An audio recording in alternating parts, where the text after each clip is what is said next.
Welcome to Living by Faith with Trillia Newbell, your bright spot to your Saturday morning. I'm your host, Trillia, and I am so glad to be here every Saturday morning. It's such a blessing and a joy to get to talk to you, to think about what it means to live and walk by faith. This is what our whole life is. It's a walk by faith and not by sight. And so we all need help, and I am so glad to talk through that every single Saturday. What a joy. What a joy. So I have two teens who are wrestling with their future. One, of course, is about, well, it's not about, she's 16. The other is 19, about to be 20, which I cannot believe, but he's still teen. And they are essentially asking, what do I want to be when I grow up? What am I called to do? This is such a frequent conversation in my home. Almost daily, we're thinking about the future. We're talking about the future. They're asking questions, and it's just such an interesting and exciting time. Now, I reassure them that they can get a college degree in something, but life might take them down a completely different path. I mean, you know it, I know it. It just you never know where they're going to end up, but they got to start somewhere, and it all matters. It all matters. But I wouldn't put my hope in whatever I think I want to do in my teens and early 20s. It's not where I'm going to stake all my hope. So I'm encouraging them. My husband's encouraging them, but we're like, pursue something, but all just hold it with an open hand. You don't know what the future holds. How many of you are doing what you thought you were called to do at 16, 18, or even 21 years old? I'd say some of you, because, some of you, if your thought is, I want to be a doctor, you got to start, and you're likely probably doing it still, but maybe not. And I would say many of you, or most of you, aren't. We think we're called to something, and then it shifts and turns. But this question of calling doesn't just plague young people. Many feel confused or even frozen by the question, what am I called to do? In many ways, what we might also be asking is, what is God's will for my life?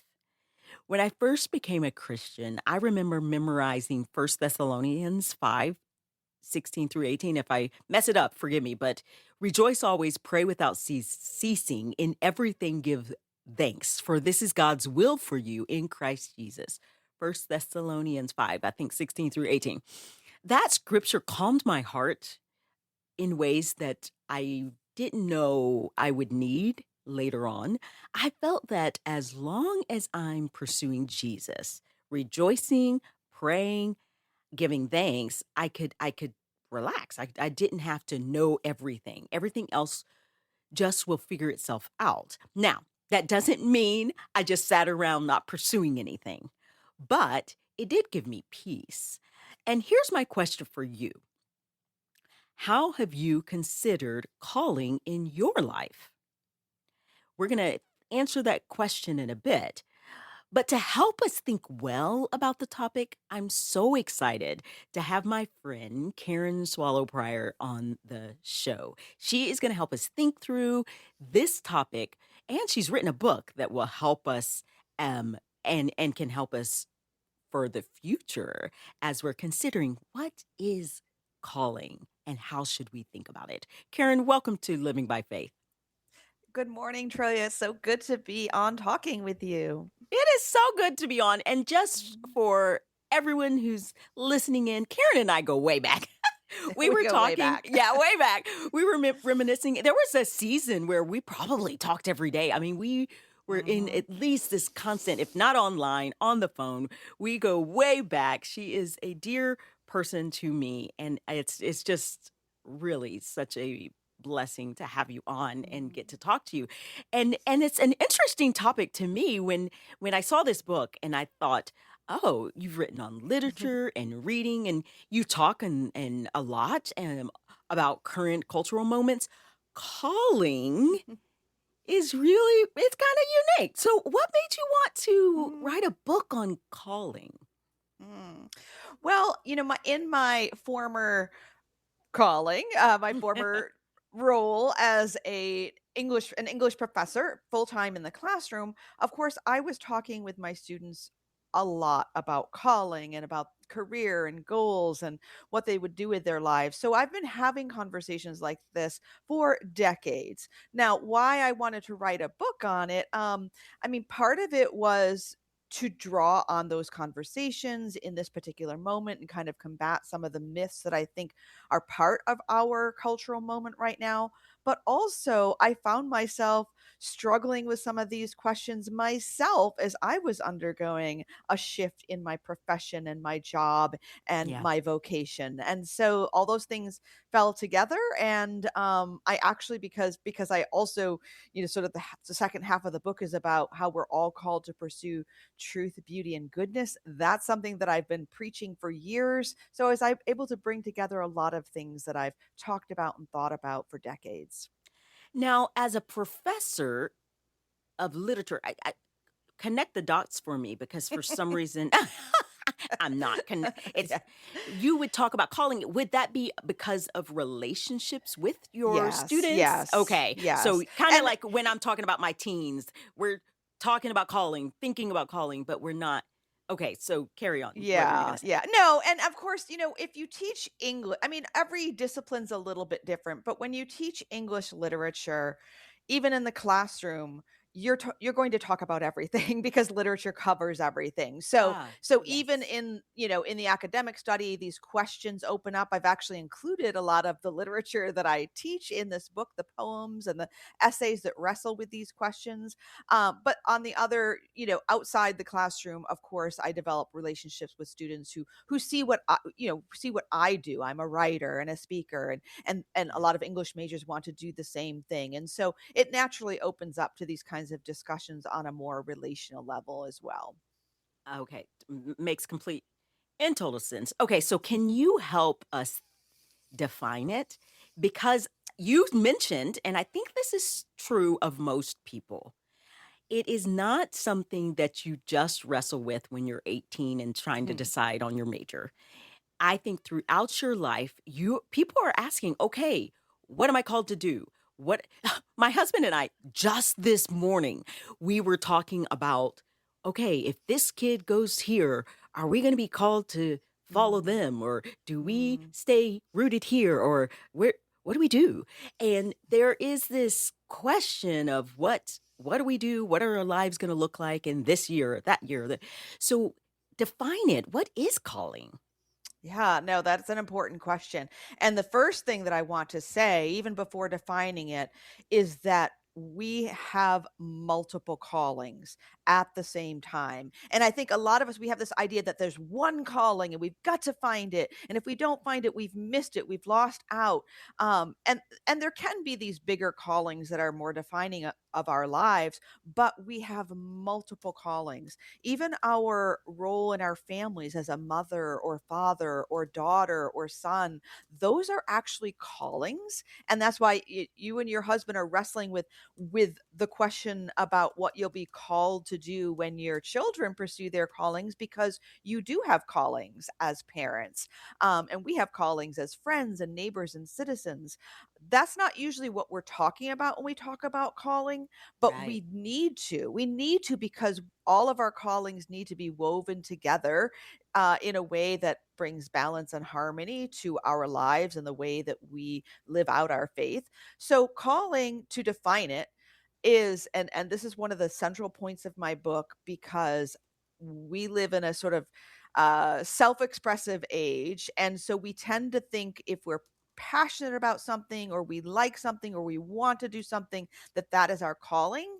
And my major point is no. Calling literally comes from outside. Mm, We are called by someone or something to, and as Christians we know ultimately that is God, but he uses people and circumstances and our internal senses, such as our gifts and our passions, all those can be part of hearing and fulfilling that calling. But the call comes from outside. And in the Protestant world, we have a long heritage in Protestant teaching and doctrine. Um, Calling is understood by Luther and those that followed to be the way that God uses us to serve our neighbors. Hmm. So calling is about serving our neighbors, not fulfilling our passions and desires and exercising our talents, even though hopefully that will be part of it, but it isn't always that way. So that is, I think, so interesting because we always, and my whole beginning of this has been about us, right? Me focused. Mhm. And what a different, except for the scripture, right, to pray without ceasing, but even that is me doing something. Um Mhm. so how can it be helpful to think about calling this way? Hmm. It can be helpful because it does take, as you talked about in reciting that scripture that's so important to you, it can actually release us from the pressure and anxiety that it's all up Mm, to us. We yeah. do have responsibilities. We need to pray and seek and listen for the Lord, but really the calling does come from outside. And I'll give a sort of dramatic example, but I think it really or helps as illustrative is over the last year, my mother, who lives, we built my parents a home in our property, so they live with us. My mother became terminally ill with cancer. Mm, Nobody wants that. But right. in my particular, where we lived and how we constructed our lives and what I was doing, I was called to care for her at home during those last weeks. That was a calling. I didn't choose it. I didn't want it. No one wants that, but I would not have not answered that call for anything in the world. That was a calling. It was temporary. It was hard. I didn't choose it, but I was called to do it. Mm. No, that you are absolutely right. There are times when we are called to hard things that aren't things that we asked for, aren't things that we could imagine, but God will be with us in that calling, whatever it is. I want people to be able to call you and ask you, Karen, some questions. So if you have a question, a comment for Karen, give us a call at 877-548-3675. Again, it's 877 Live 675. We have 5 signed copies to give you of You Have a Calling by Karen. Call us when we return.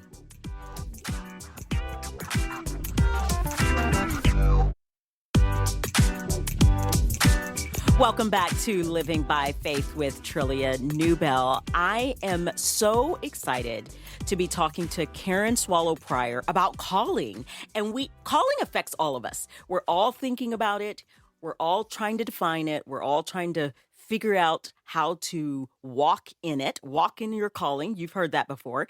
If you have a question for Karen, and here's a question that have you considered your calling? If you have an answer for that question, I'd love to hear from you. But we have 5 signed copies of You Have a Calling, Finding Your Vocation in God, True and Beautiful by Karen Swallow Prior.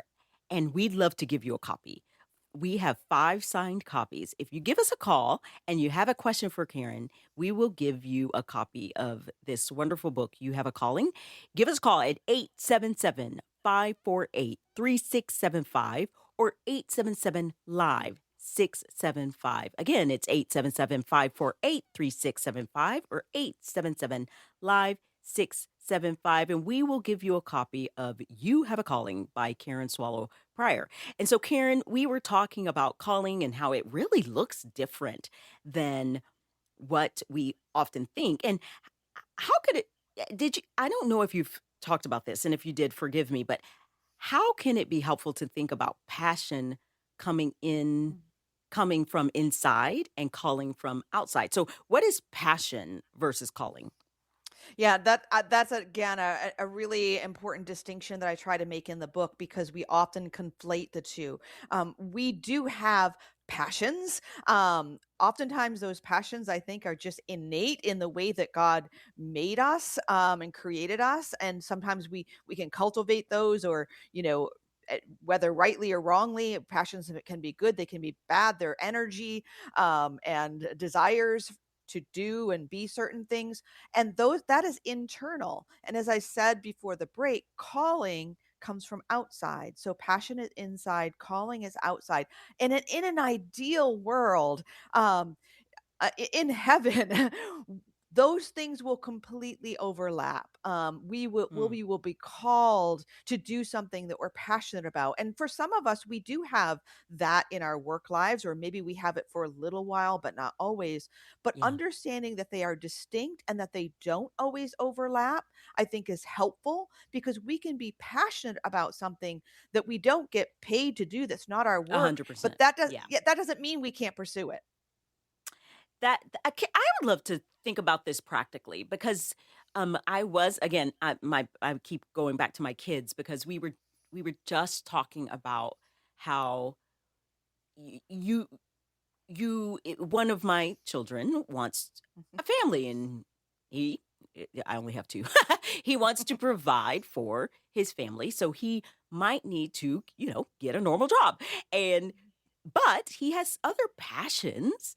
And so we were trying to explain, well, you can have a job and still pursue, not at the neglect of your job or Mhm. neglect of your whatever that passion is that is likely could be outside of your job. So for example, I think he could be a history professor, but he also wants to dabble in music. Okay, Mhm. so how would you encourage someone who to practically to Mhm. pursue because we're also need to be responsible. So there's so many Right, different right, elements. right, right, right, right.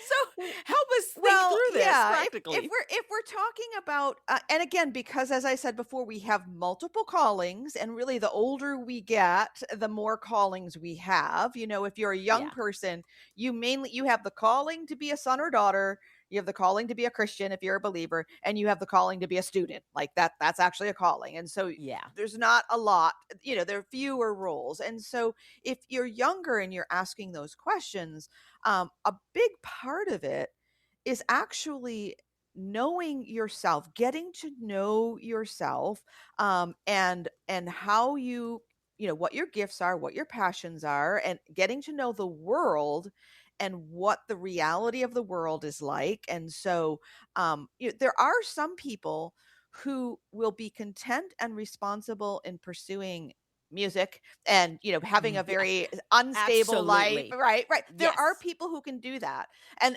will be, thrive. There are other people who actually would prefer, again, these are not things we necessarily know, we have to learn. There are other people who would just rather leave their work at home, that when the day is done, and not have and then pursue their passions freely.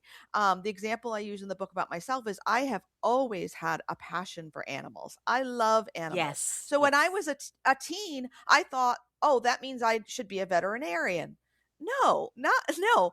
I don't want to my job to be animals. I want to just I fortunately I found that out early on. I didn't want to go to medical school. I didn't want to do surgery. I just wanted to enjoy animals. And so I have that passion. Did not want that to be my work, and so it wasn't my calling. Now again, this is a process of discovering who we are, how we're Yeah. made, and also the realities of the world. Like if you Yeah. don't like math and science, you might not make a good veterinarian. That is awesome. We have some callers and we want to take them. Karen from Buffalo Grove. You're on the air. Hi, thank you for taking my call. My question is, when I was younger, I believed I had a calling to lead in an agency, a nonprofit agency. But at the time, I was going to school, and I felt that the Lord was calling me to go to school.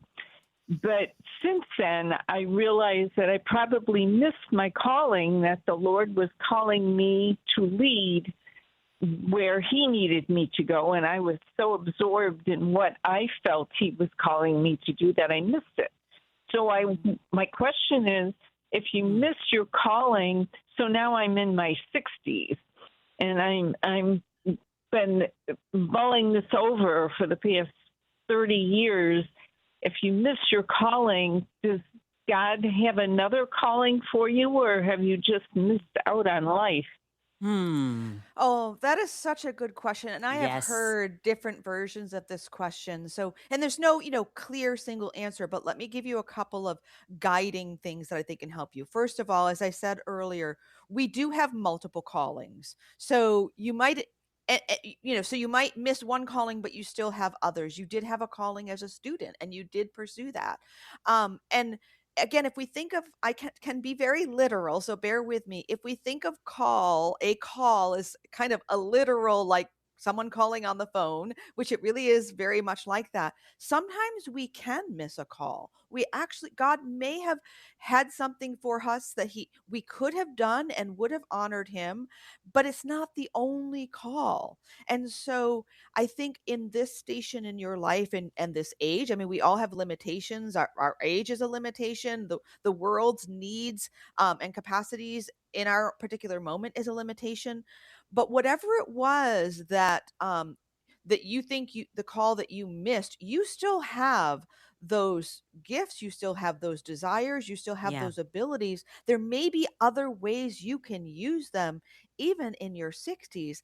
I want to write another book to follow up with this one about calling later in life. And so I would just put before the Lord, say, are you still calling me to leadership in some capacity, and see what he does with that and where he leads you. Yes, amen to that. Karen, God's not done with you. And I think that's something that we have to remember. And I would love to see a follow up of this. Stay on the line, Karen, and you will get a copy of You Have a Calling by the other Karen. It's a And good day for Karens. it's a great day for Karens. And yeah, and we'll make sure our producer gets your address. What a great call. That was very good. We have Deborah from Chicago. You have a question or a comment? Hi. Thank you for taking my call. And I am pretty much in the position that Karen. I'm about to retire, though.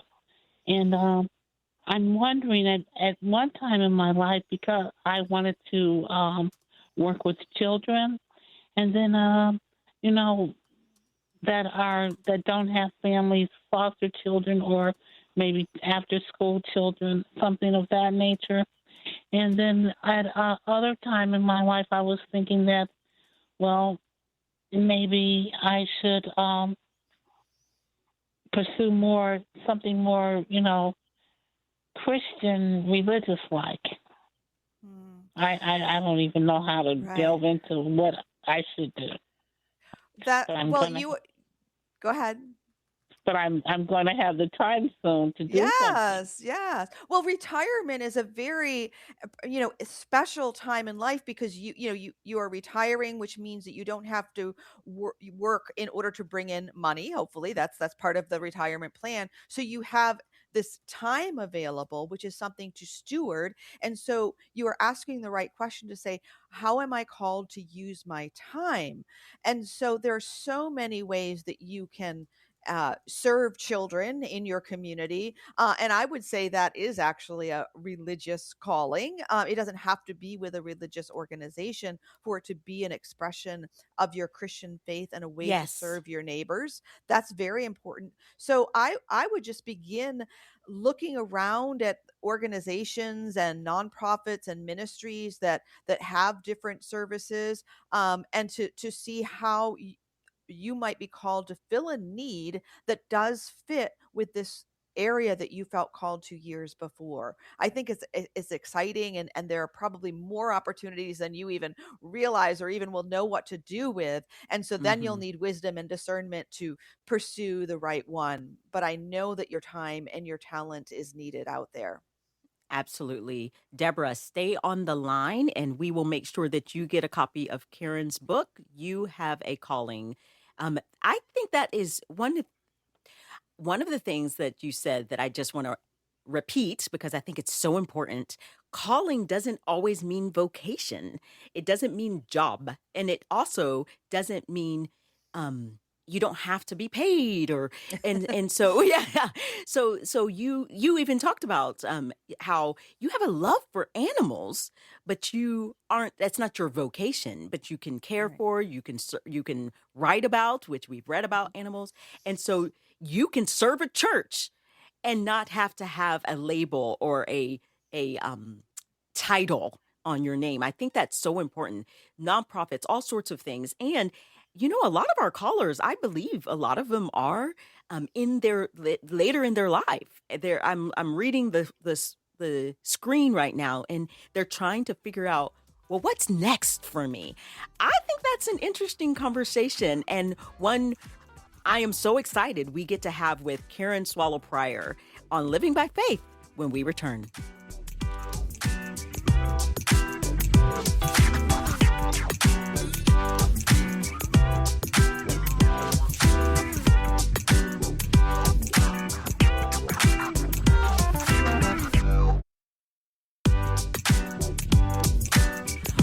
Welcome back to Living by Faith with Trillia Newbell. I'm talking with Karen Swallow Prior. Her writing has appeared in the New York Times, the Atlantic, Vox, the Washington Post, Christianity Today, and many other places. Her most recent book is You Have a Calling, Finding Your Vocation in the True, Good, and Beautiful. And we have been talking about calling, and we have so many people on the phone lines who are interested in this topic because it affects all of us. Calling is a question we are all asking. What should I do? What am I called to do? What is God's will for my life? And Tracy in Florida, you have a comment or a question. I did. Thank you for taking my call. I'm sitting here with tears in my eyes because I've been listening to the other callers, and I wanted to just share that I have had a calling since I was very young and 30 to write a book and to really share what God had done in healing my marriage and just so many stories of women that I saw in healing. And I'm 57 years old, and I just wrote the book. It was just released this Christmas, and it's called Hope for Your Next Chapter, 30 Whispers of Grace. And it's all about this issue of calling and to be gentle with ourselves and how God's not done writing the story, no matter what chapter of life you're in. So I didn't expect, I actually called to ask you a question about it, but my heart goes out to anybody listening because there is hope for that next chapter. And if there is that calling in your heart, please listen, because it's never too late for that to come about. So that wasn't actually what I called to talk to you about, but I just wanted to share that with the other women that had called in. Well, congratulations on that. That is such an encouraging story. I'm glad you shared it. Yes. Thank you. And I will tell you, there were multiple times when I felt like I had failed that calling, where I had agents, I had offers, and due to circumstances in our family and raising 4 children, I felt like I couldn't pursue that. Yeah. And I had to You've keep had other putting callings. it down and putting it down. And it was so frustrating, and I felt like I had failed. But one thing that I wanted to tell you is that at the right time, just in extraordinary circumstances, God provided a local pastor who just listened to me talking one day and said, I think I have this missionary girl who could help you with this, whatever you're doing. And she was actually the designer for the book. And when she prayed about the message, it came to life. And it just was like all of the things came together. I wasn't in charge of putting that whole puzzle piece together. And so anyways, that's what I'm calling you about, is now that this book has launched, it's sold over 600 copies in about 3 weeks on Amazon. Wow. My question is, how do you determine where to put the effort of that calling? Because I'm also a therapist that helps people in trauma, and I do a sound therapy with people. And so I have a local presence. I have, I'm trying to get an online presence going. And then I have this book that I need to be sharing the word for, which is completely different. It's like you getting on different Christian avenues in media. So how do you really determine, Lord, where, because they're merging right now. There's a convergence. Yeah. So how do you really decide that? Yeah. No, that's such an important question. And again, I don't have a formula, but this is actually a question that I address in my chapter in the book on beauty. Because beauty, one of the classical definitions of beauty or elements of beauty is proportion. And it's not easy to achieve beauty, to make beauty, to recognize beauty in our fallen state. But something that is beautiful is in part something proportionate. So if we think about proportion and bringing proportion to our lives, through our entire lives, but also in the moment, we are going to have times in our lives where we really have to focus on our job, or we may have a family crisis and that has to come first. But keeping in mind, again, this isn't an easy answer, but keeping in mind that the beauty emerges over the long term of being responsive to bring the right proportion at the right time, that if we're pursuing that long-term beauty, then we are fulfilling all of our callings well. It's not easy, it's not always simple, but we have to do it on a day-to-day basis, a seasonal basis, knowing that some things require more at certain times and then that will pass, but holding it all together as, you know, a whole, because we do have these multiple callings at the same time. And that is just normal. It is hard, but Yeah. that is part of what our callings are. Absolutely. Um I was going to say another thing to think about, Tracy, is that we are to be faithful to what God has called us to. So Mhm, right mhm. now, I could think about four or five things where I think, okay, God has called me to this. He's given me this task or this role or whatever it is, and I need to be faithful to it. And so, Mhm. if it's your job, well, you need to be faithful to it. If He's given you an opportunity to, like this publishing situation is what I was going to call it, but that's what I'll call it. You need to be faithful to it. But that doesn't mean you have to do it forever. And so Right. there are seasons, and but faithfulness is something that is a guiding principle for me. I have a contract. Okay, I need to be Mhm. faithful to it. Now, maybe God calls me out of it or out of something. Well, I mean, that's a conversation to have if that's something that's needed. But faithfulness is often a guiding principle for me as I'm thinking through all the various things that I am doing. Stay on the line, Tracy, so that my producer can get your address. Thank you so much for your call.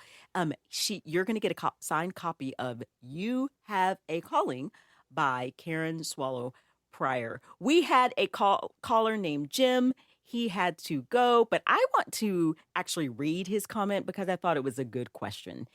Jim wrote, "The unforeseen callings, how do we prepare for them?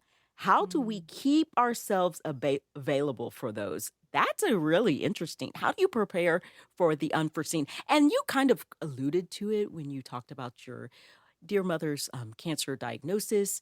How would you encourage listeners to Mhm. prepare for those unforeseen Mm. callings? That is a really good question. And of course, it's impossible to prepare specifically for something unforeseen because it's unforeseen. But I think it goes back, Trillia, to some of the comments you made at the beginning of this program when you talked, and we are really on the same page here. You said we need to actually be open-handed and open-hearted, knowing. I mean, you were talking about your teens and young people kind of, holding it all loosely as they explore and grow. But we need to do that through our whole lives. We need to realize that our life could change in an instant and a Yeah. breath. We continue down our path, but knowing that God is at work and that things will happen that we don't expect, and not being so mired down and committed to our own sense of how things are supposed to be or what our identity and our role is supposed to be, that we leave room for God to lead and direct us as life brings these unexpected challenges or even opportunities. We have to know Hmm. ahead of time that this is going to happen, and so hold everything loosely because it's all his to begin with. Amen. Here's a question. Have you ever encountered people trying to force themselves into a calling? Oh, yes, yes. This is something I do cover in my book. And this is why I think it's important to, again, recognize that calling comes from outside. We may desire, we may wish, we may want, we have talents. I want to do this. I feel like I should do that. That's all fine. But that does not mean that we are called to do it.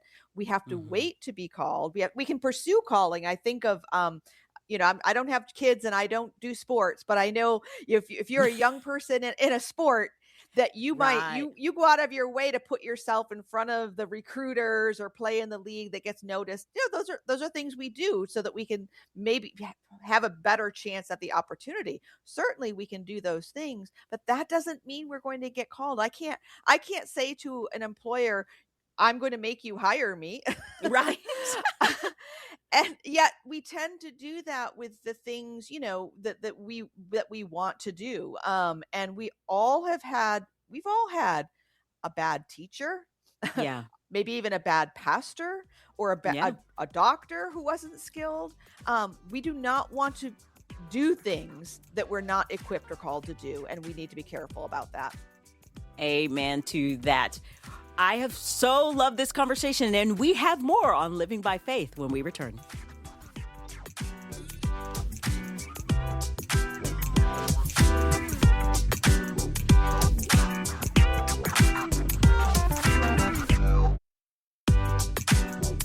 Welcome back to Living by Faith with Trillia Newbell. I'm talking with Karen Swallow Prior, and first of all, Karen, I always mix up your names.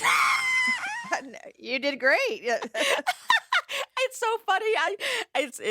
It cracks me up. Anyways, Karen, so here's a question for you. We were talking about how we might think we're called to something and pursue something that we're kind of forcing.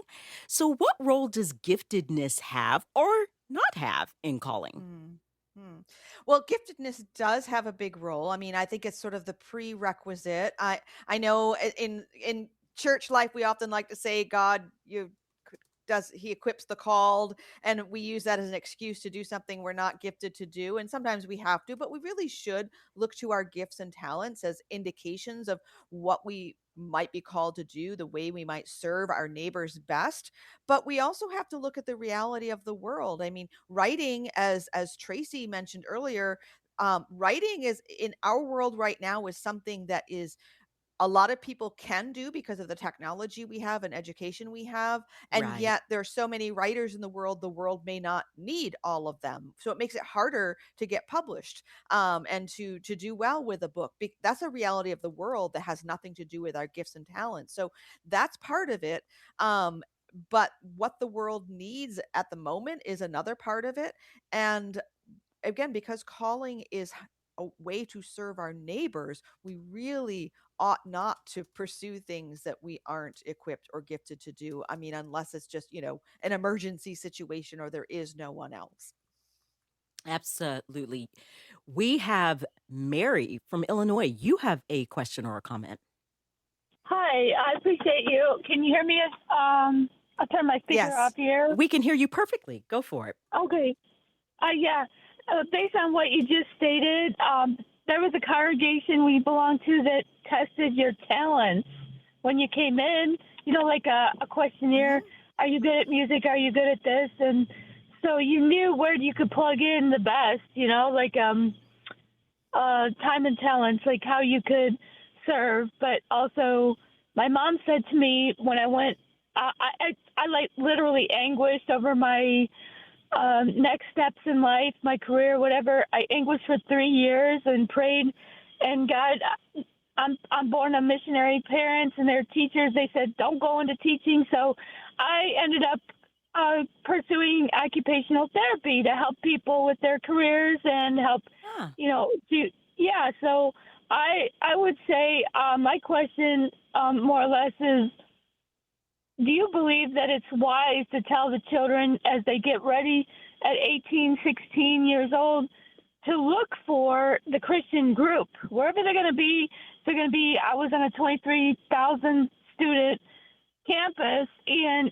the wise thing my parents said was, look for that Christian group to join so that you're grounded, so that you have a new family, you know, basically. And that helped. That did help tremendously because then I became part of a campus ministry that brought joy to my studies, that brought zeal, that brought purpose and like a vision, you know. And not only the older people that came and sponsored us, but I think that was wise counsel because you don't always know that that's priority, you know. Thank you, You think, Mary. Right. yeah. No, Yeah.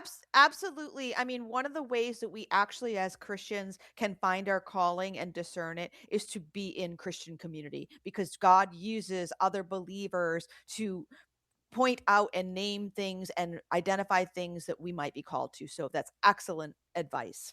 Yes, absolutely. So, Mary, thank you so much for your call.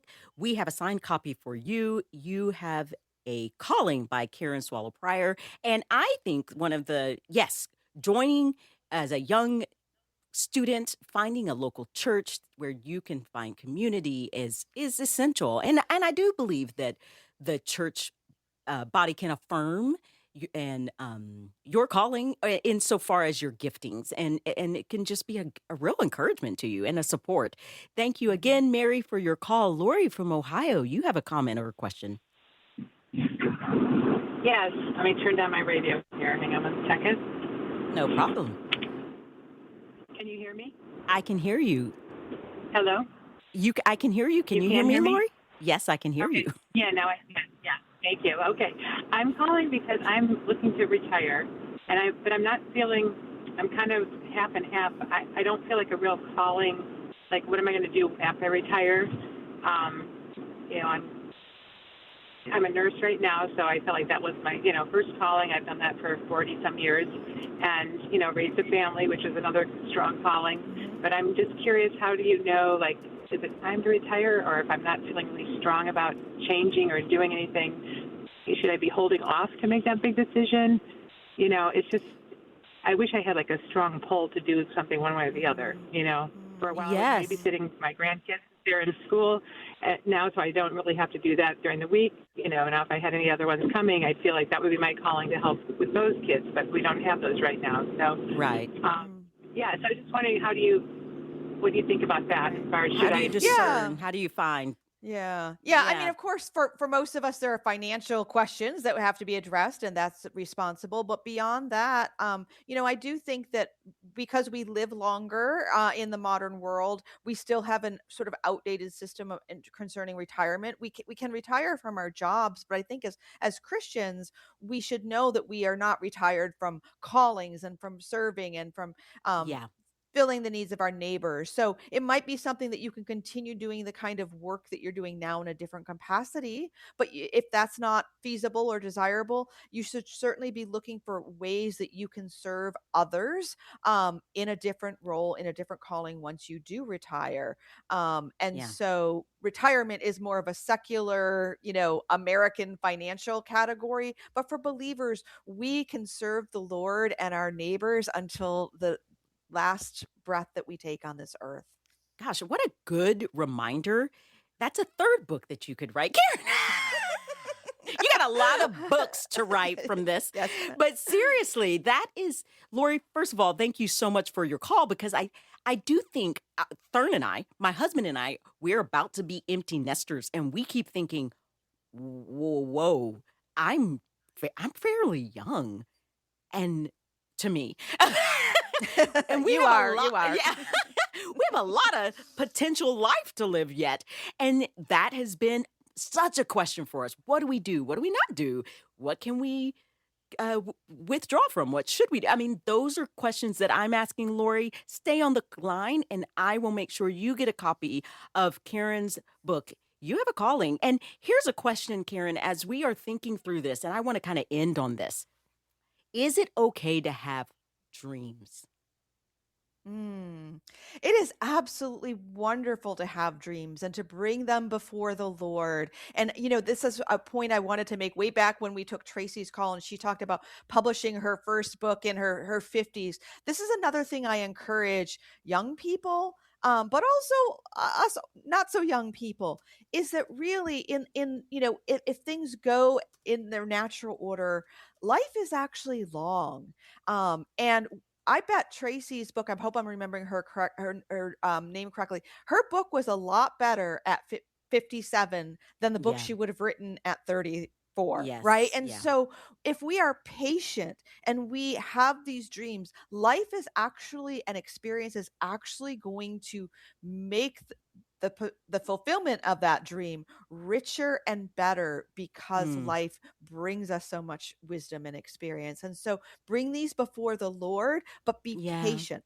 Be patient and let it be done in his time and in his way.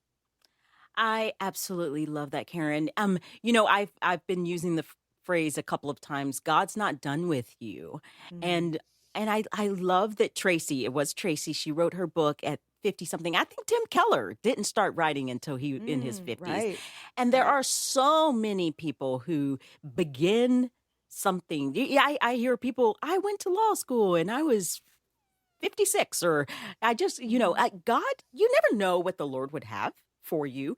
And I thank God that he can use us. I love your focus to serve our neighbors. Like, if there's anything else that we can do, we can serve and love those who are in our local churches, those who are in our neighborhoods, those who are around us and beyond. We don't it's not about me or all of, and I really love that, Karen. And it's convicting also. Thank you very much. But this is so wonderful. And so I hope everyone grabs your book. How can they find you real quick? How can they find you? They can find all my information on my website, KarenSwallowPrior.com. And if they want to read more of my work, they can find me at my Substack newsletter, The Priory. Very good. I'd like to thank my guest, Karen Swallow Prior, and my behind the scenes team at Moody Radio, my producer, Karen Hendren, my associate producer, Lisa Jimchi, and my engineer, Merle St. James, and Lisa on the phones. To hear today's program again, you'll find it at livingbyfaithradio.org or on the Moody Radio app. You may also find and connect with us through Facebook and Instagram at Living by Faith. Living by Faith is a production of Moody Radio, a ministry of Moody Bible Institute.